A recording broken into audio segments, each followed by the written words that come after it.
प्यारे देशवासियों, नमस्कार आपको। आज मैं आपके सामने एक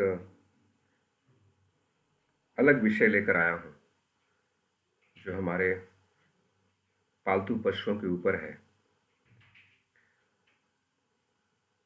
आइए चर्चा को आगे बढ़ाते हैं।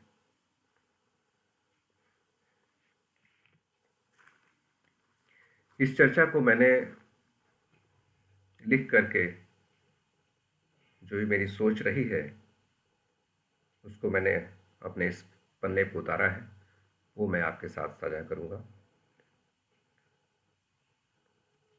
तो चर्चा की शुरुआत इस प्रकार है कि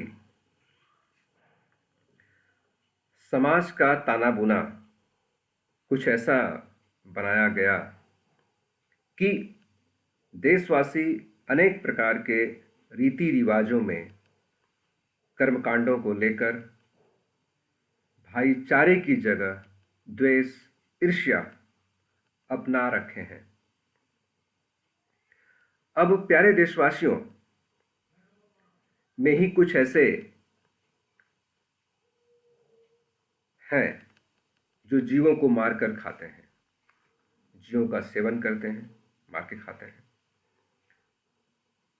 मैं अपनी पैदल यात्रा में देखा कि एक बहुत प्यारा खसी बकरी का बच्चा, जिसको गोट कहा जाता है, मतलब बकरी को गोट कहा जाता है, उसका बच्चा का एक बच्चा जो था उसका काले रंग का, वो हंसता खेलता खेल रहा था। कुछ लंबे अंतराल के बाद मैं उसी रास्ते पर वापस की यात्रा पर था। मेरी निगाह उस स्थान पर अचानक पड़ी और मैंने सहसा उस निर्मम दृश्य को देखकर आश्चर्य से इस समाज के ताने बुने पर गहराई से चिंतित, हतोत्साहित और अत्यंत पीड़ा से विचलित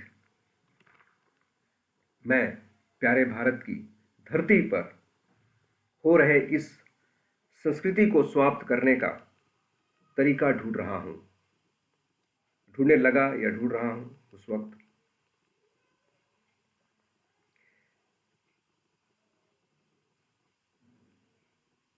मेरा देशवासियों से कई सवाल हैं। मुझे आप बताएं, क्या आप इस बकरी या बकरे के बच्चे या कोई जानवर जो इस धरती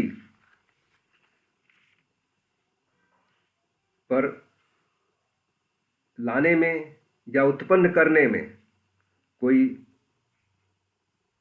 योगदान है?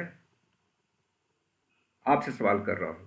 उस जानवर को यहां लाने में या उत्पन्न करने में कोई आपका योगदान है? उत्तर है नहीं।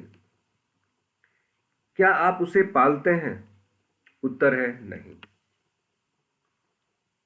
क्योंकि मैं विस्तार से बताना चाहता हूं, क्योंकि प्रकृति ने उसके जीवन के लिए संसाधन की व्यवस्था कर रखी है।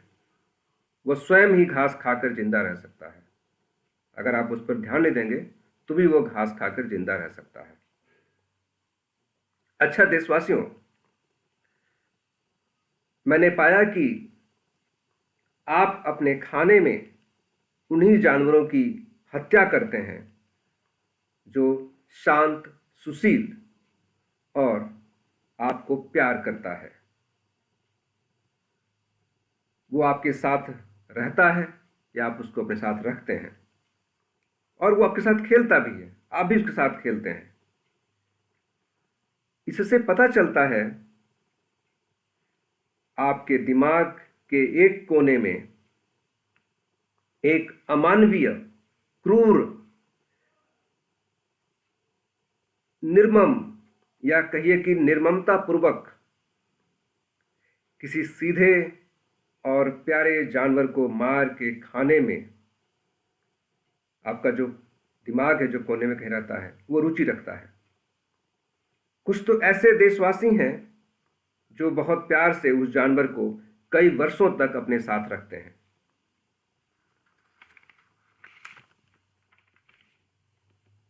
ये तो रही उन देशवासियों की बात जो मांसाहारी हैं। आइए अब बात करते हैं उनकी जो दूध देने वाले पशुओं का पालन पोषण करते हैं, उनको अपने साथ रखते हैं। उनके साथ भी यही है कि वो जानवर खुद घास खाकर जिंदा रह सकता है, अपने बच्चे को दूध पिला सकता है। आपको उसको अपने पास रखने की कोई जरूरत नहीं है, पालने की जरूरत नहीं है। और सही बात है कि वो जानवर आपको पालता है, आप उसको नहीं पालते हैं। आपके पास इतने संसाधन नहीं है कि आप उसको पाल पाए। अगर उसको आपने बीमारी दी है तो उस बीमारी के कारण आप हैं। आपने इतना ज़्यादा प्रदूषण फैलाया है धरती पर कि जिसकी वजह से वो प्यारे जानवर मर रहे हैं।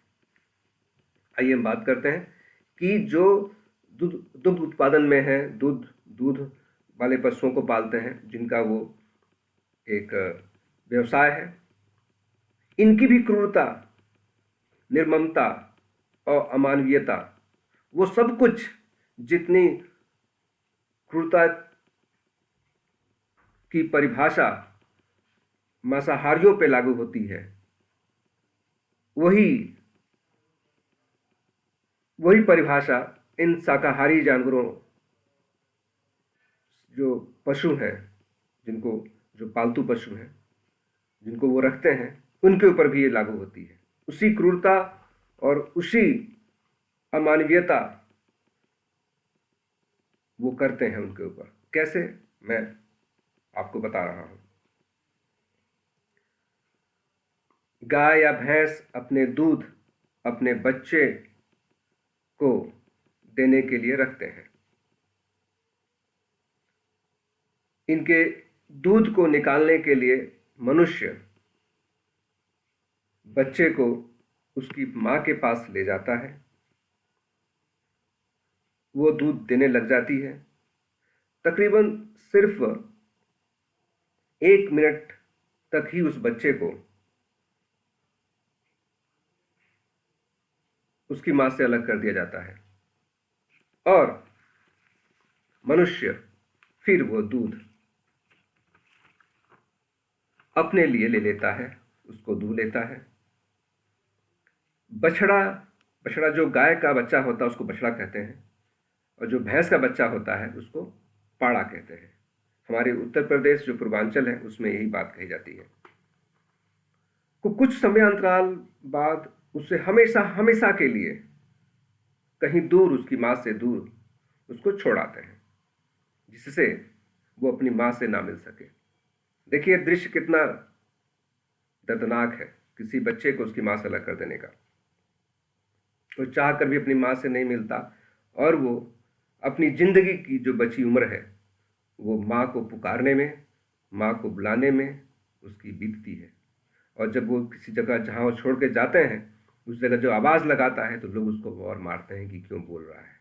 देखिए इस दुनिया की क्रूरता देखिए, इस दुनिया की निर्ममता देखिए, इस दुनिया का पत्थर दिल देखिए।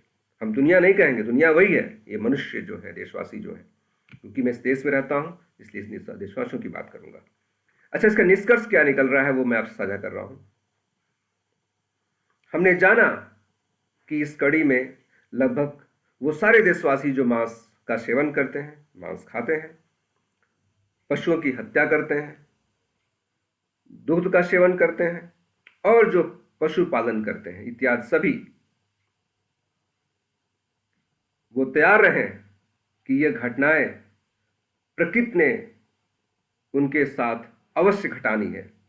प्रकृति उनके साथ ये घटनाएं अवश्य घटाएगी। घटना घटी है, घटेगी और घटनाएं होनी है। भूत में जो आपने किया, वर्तमान में जो आप कर रहे हैं और भविष्य में इसको भी आप करेंगे। कहने मतलब कि ये सारी घटनाएं, ये सारी जो आप उस जानवर के साथ आपने किया है, ये प्रकृति आपके साथ करेगी। प्रकृति ने किया भी है, करेगी भी और करना है। उसी तरह जिस प्रकार इन पशुओं को आपने अंतिम सांस तक कराहते हुए, तड़पते हुए, बिलखते हुए और रोते हुए, असहनीय तड़प से गुजरते हुए उन्होंने अपनी सांस छोड़ी है, छोड़ दी। वो जो पशु थे जिनको आपने मारा, वो कराहते हुए, तड़पते हुए, बिलखते हुए, रोते हुए, असहनीय पीड़ा को, दर्द का सहन, असहनीय पीड़ा से तड़पते हुए उन्होंने जिस प्रकार अपनी सांस छोड़ी है, वह सभी देशवासी जो इसमें परोक्ष और अपरोक्ष रूप से सम्मिलित हैं, ठीक इसी प्रकार अपनी अंतिम सांस तक कराहते हुए, तड़पते हुए, बिलखते हुए और रोते हुए, असहनीय पीड़ा से तड़पते हुए, असहनीय पीड़ा और तड़प से गुजरते हुए अपनी सांस वो छोड़े हैं। कितनों ने छोड़ दिया है, कुछ छोड़ेंगे और कुछ को छोड़ना है। मैं आप सभी को सावधान करता हूं। जय भारत, नमो बुद्धाय।